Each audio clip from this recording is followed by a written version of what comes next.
Alright, slimy little fellas, today we're going to be reviewing Super Thunderblade.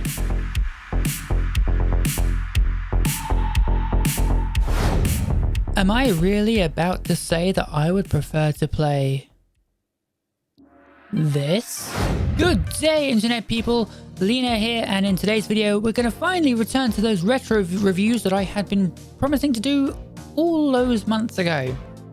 And we're going to carry on with the run of games that make up the first games I had on the Mega Drive with Super Thunderblade. But before we jump in, remember to hit that like button and the subscribe button if you want to see some more videos from me. And of course, you can also find me on Instagram and Twitter. The links are in the description below. And of course, I do stream on Twitch. Links to all of those in the description down below. So, Super Thunderblade, it was actually one of the 2 launch games for the Mega Drive in Japan. And kids these days complain about release schedules. God. Even when the Mega Drive changed its name to a Genesis and got released over in America, there was only 6 launch titles, of which this was one. Actually, I think that might give it more of a head start than the Wii U had. In any case, this was one of the first games that was used to demonstrate the power of the brand new 16-bit Mega Drive. I am trying so hard to not give away my immediate thoughts on it. Actually, wait, the intro ruined that, didn't it? Fun fact, I've never completed this game in many years of owning it, and it only has 4 stages. How have I never completed this?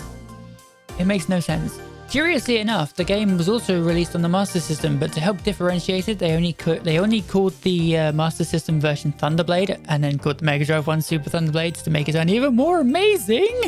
There really weren't that many differences between it either. So yes, just 4 stages, which gives you an idea about the difficulty involved here. Each stage is split up into 2 sections. One's a kind of like behind the chopper, third person, and then it switches to a top-down. And on those bits, as you'll see later on, you can only move side to side. You can't move forward and backwards. You don't get like full range of movement. If you did, it probably would be a bit easier on that bit. But anyway, that's what they chose to do. And of course, these games were based on very popular arcade cabinets. So of course, with the Mega Drive touting to be arcade perfect, this game was essentially a shoo-in. It had to be done. But what's it like? I'm going to fire it up and play it right now. Oh God, help. I'll give you my thoughts. For reference, all footage from today's video is coming from the Sega Mega Drive Genesis collection type thing that's on Steam. So I snapped it up for a really good price. But also has some fantastic emulation involved. So let's jump in. The first thing to note, of course, if you want your chopper to go up when you press up, you're going to want to go into the options because and change the controls to inverse instead of normal, because it doesn't actually tell you that up is down and down is up. They confused the heck out of me. Oh no, sorry, not inverse, reverse. But whatever. And no matter what I do, I will not complete this game. I will try, but I will fail.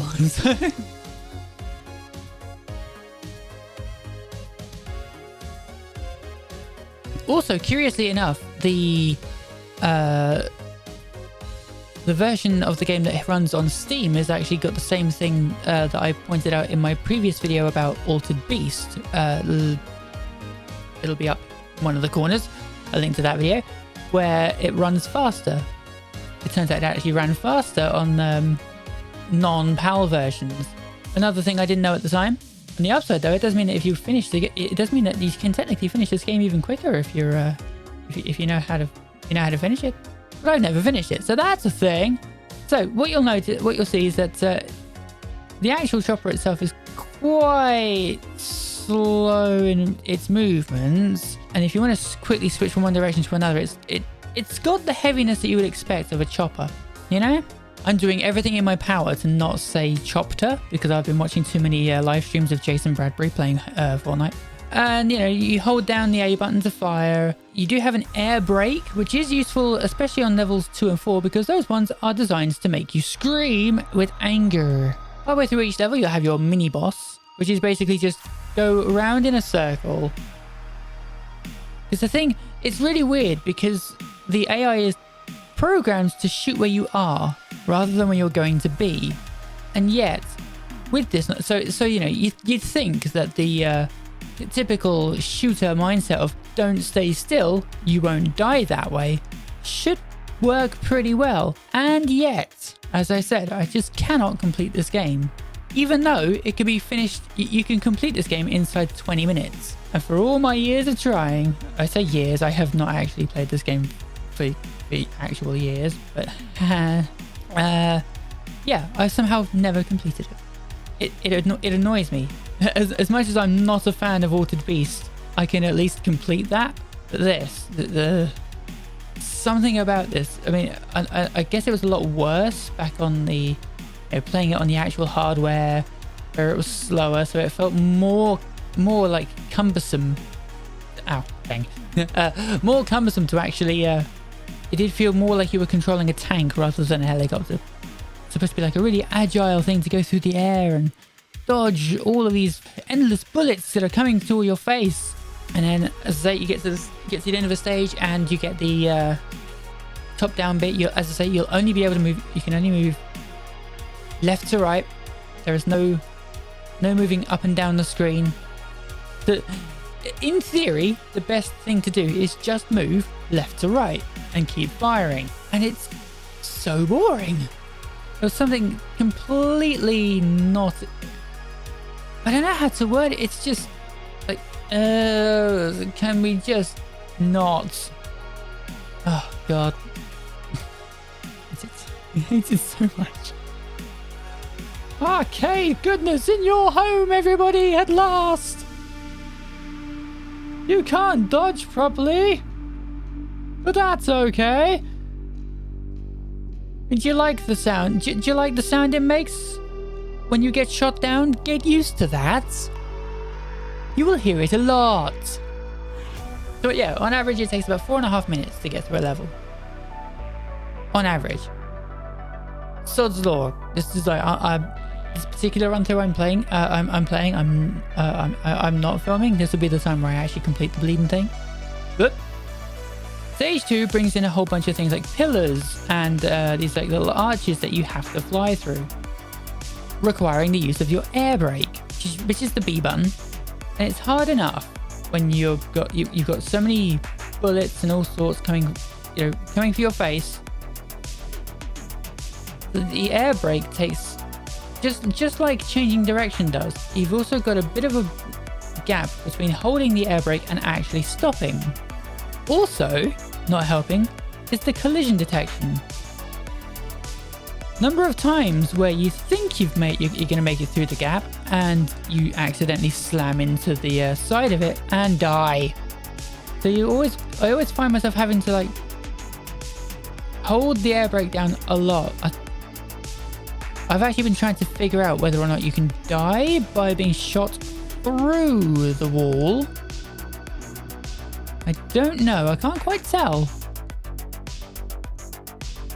Oh God, why? I mean, the upside at least is that there's no timer. Although your score just goes up your score will go up as long as you move forward. Also, you've got to be a real fan of the sound effects because they really do overpower the music. Because I'm pretty sure the music in the game isn't that bad, but it's hard to tell when all you can hear is the noise of the sound effects. And they're particularly at I think it's the end of stage 3. I think the end of stage 3, like boss part, where it's nothing but noise. And when the time inevitably comes where you lose all your life, you are at least, the game is at least kind enough. The game is at least kind enough to grant you some continues. It doesn't actually tell you though that you only have 3, and it'll plonk you back at the start of the stage that you game overed on. Which is great if you can make it to level 4 without losing all of your lives. However, after 3 continues, it then decides, nah, you're not having any continues anymore. And it just removes the continue option from the screen. Which doesn't help with the frustration of it all. Oh, come on. This game is truly hideous. Who made this?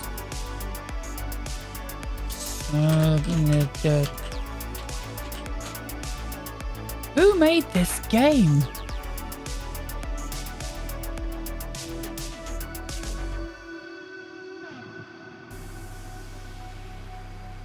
Yuji Naka? I wonder what happened to him. You also have to keep tapping upwards whilst you're moving, otherwise you'll just if you take off and you're at a point where you can just move along, ignoring the bit where you get shot down really quickly, you're constantly slowly descending. They have these weird arches here on stage 2, as well as all the pillars you have to dodge and the missiles and stuff. On stage 4 you get these horizontal things that I'd guess that they were like walkways or something. I don't know. You get all these really loud sound effects for things, but the actual art of getting an extra life for getting a certain score, you get this tiny little you can't you struggle to notice it amongst all the other noise. Maybe one of these days I'll abuse the quick save feature on the Steam version so I can actually complete the game for once. It still won't be worth it though. But why? Why, Alina, I hear you ask? Why were you holding a copy of Sonic 06 at the beginning of this video? Well, here's the thing. Here is the thing, dear viewer. I once played Sonic 06 for the majority of a 24-hour live stream, which I did, of course, to raise money for charity. In fact, if you go back through my videos, you'll find my video announcing that I was going to play Sonic 06. What I found was, although Sonic 06 was completely terrible, there was something kind of adorable in how unbelievably broken it was. Because the difference here is that Sonic 06 was rushed to all heck, and therefore it was an unfinished, broken, buggy mess. This is a finished game. It was considered to be a pretty good port of its arcade cabinet. Not as good as its arcade cabinet, but still, this should be extremely good. And considering that I first played this with the other games that I got, I reviewed Altered Beast and I did rag on it a bit, but I would sooner play that than I would play Super Thunderblade. Arse. Anyways, that's enough of me ragging on this awful game. I'm not playing it ever again. Come and join me in my Twitch streams and make me play it. Link below. It will be an amusing break from playing Fortnite and Destiny 2. Anyways, that's all from me. Thank you so much for watching. See you in the next video. I'm going to maybe go back to a slightly worse game. No, it's not worse. That's not very fair, innit? I quite like it. You'll see. See you soon. Alright, slimy little fellas. Today, we're going to be reviewing... Ow! Ow, note to self. Hit yourself on the head with the soft blue tack bit, not the hard actual cartridge bit.